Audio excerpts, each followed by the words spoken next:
জগদীশ চন্দ্র বসুনিয়া আজকে একটা খুব গুরুত্বপূর্ণ কথা বলছেন। এই যে অভিষেক বন্দ্যোপাধ্যায়ের বাড়িতে আমরা দেখছি না ডিজে বাজছে, তো এই সবাই তো কাঠগড়ায় অভিষেক বন্দ্যোপাধ্যায়কে দাঁড় করাচ্ছেন।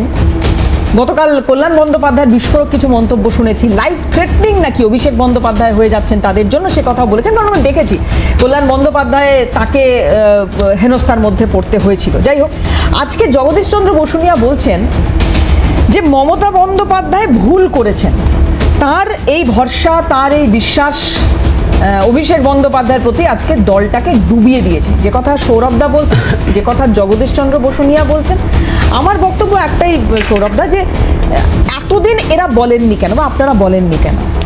আজকে যখন হেরে গেছেন তখন বলছেন, যদিও এটাও বলছেন উনি, জগদীশ বসুনিয়া ওই কথা বলছেন যে এতদিন আমরা বলতে পারিনি কারণ মুখ খোলার সুযোগ ছিল না। আজকে কথা তো উত্তর পেয়েই গেলেন।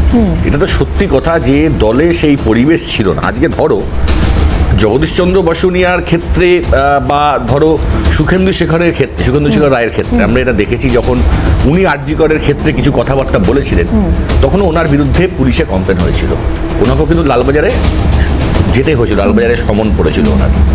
এখন মুশকিলটা হচ্ছে যে এই লেভেলে যদি ধরো দলের মধ্যে আমরা কোনো কথা বললাম যে এইটা ঠিক হচ্ছে না, ওটা ঠিক হচ্ছে না, এবং সেটা যদি তোমার সোকল্ড আমাদের ভগবান যুবরাজের যদি পছন্দ না হতো, তো যুবরাজ তখন তার সৈনিকদের বলে দিত, থানায় হয়তো পুলিশকে বলে দিত যে গাজা কেসে অ্যারেস্ট করিয়ে দে, আর্মস কেসটা দিয়ে দে, হ্যাঁ, বা ওকে দল থেকে বার করে দে, তারপরে বিভিন্ন রকমের নানা দুর্ঘটনা ঘটলেও ঘটে যেতে পারত।